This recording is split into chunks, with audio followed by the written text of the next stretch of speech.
Diglosia adalah kondisi ketika dua bentuk bahasa digunakan secara berdampingan dalam satu masyarakat bahasa dengan fungsi sosial yang berbeda.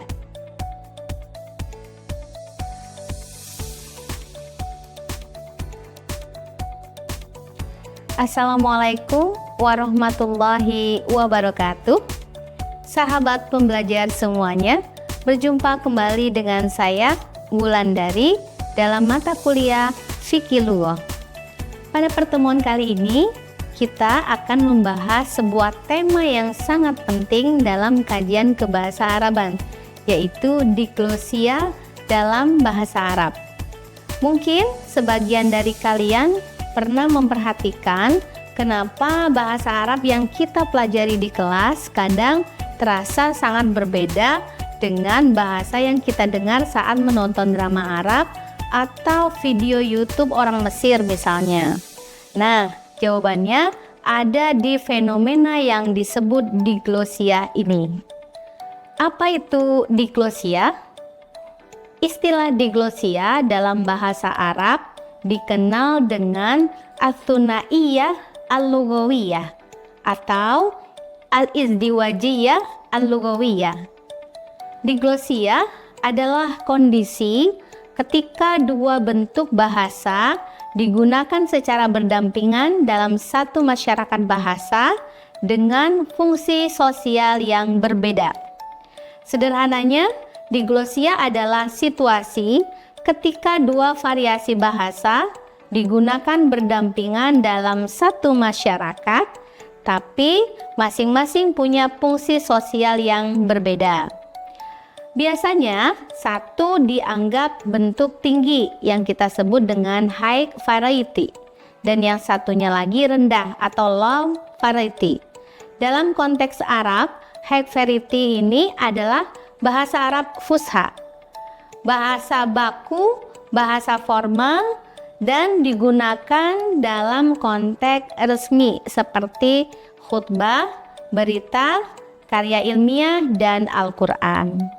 Sedangkan low variety adalah bahasa Arab Amiyah, yaitu bahasa percakapan sehari-hari yang biasa dipakai di pasar atau di rumah atau percakapan di antara teman. Fenomena diglosia ini dapat kita temukan dalam kehidupan sehari-hari masyarakat Arab. Misalnya, seorang dosen ketika mengajar akan menggunakan bahasa Arab fusha, tetapi saat berbincang santai dengan mahasiswanya, ia beralih ke bahasa Amiyah. Contoh lainnya adalah dalam berita televisi atau pembawa berita menyampaikan informasi dalam bahasa fusha yang baku.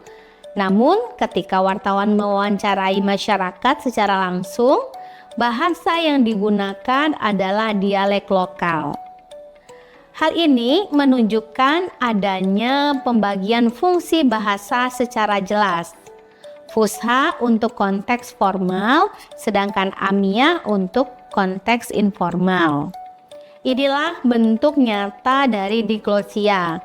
Dua sistem bahasa hidup berdampingan dan penutur berpindah dari satu bentuk ke bentuk yang lain tergantung konteks bahasanya.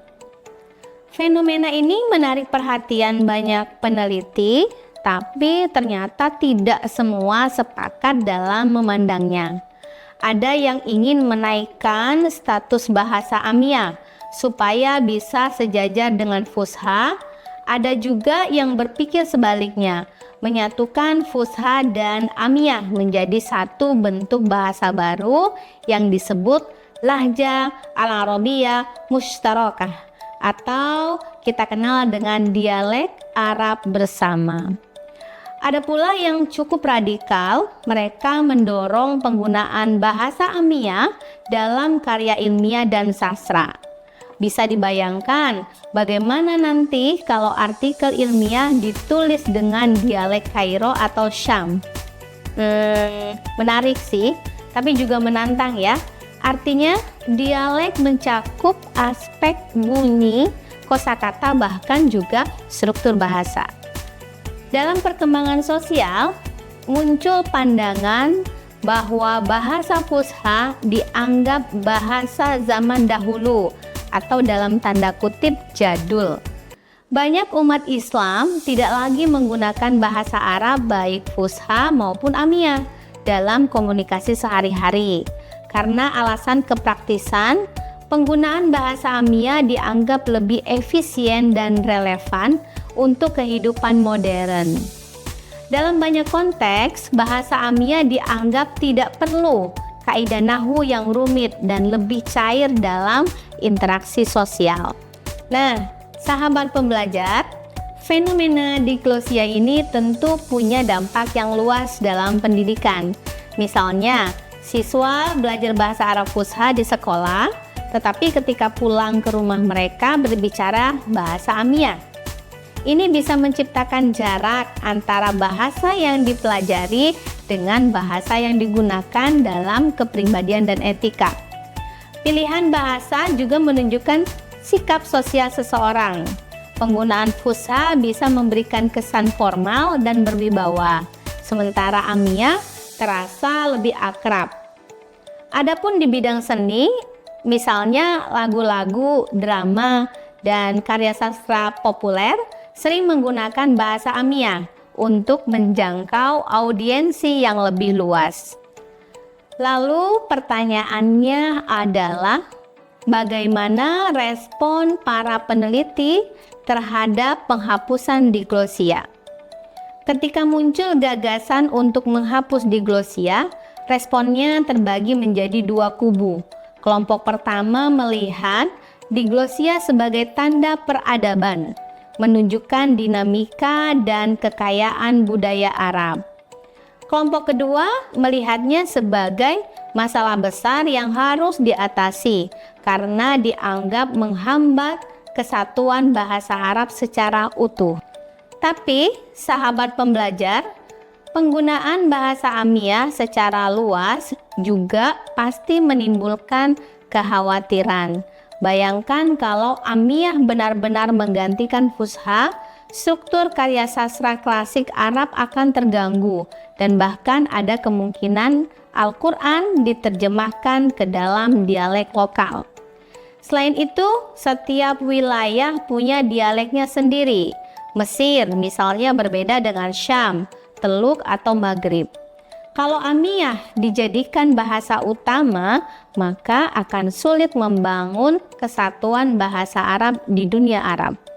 Jadi, kesimpulannya, diglosia bukan sekadar gejala bahasa, tetapi fenomena sosial dan budaya yang kompleks. Memahami diglosia akan membantu kita sebagai pembelajar dan pengajar bahasa Arab untuk lebih bijak dalam memilih bentuk bahasa sesuai konteks. Kita tidak harus memihak salah satu, tapi perlu memahami peran dan fungsi keduanya dalam komunikasi masyarakat Arab modern. Demikian pembahasan kita tentang diglosia dalam bahasa Arab. Jangan lupa untuk mengerjakan latihan dan membaca kembali materi ini agar pemahaman kalian tentang diglosia semakin kuat. Syukran katsiran, semoga perkuliahan hari ini menambah wawasan kalian. Pada video berikutnya kita akan masuk ke pembahasan terkait karakteristik bahasa Arab. Sampai jumpa di video berikutnya dan wassalamualaikum warahmatullahi wabarakatuh.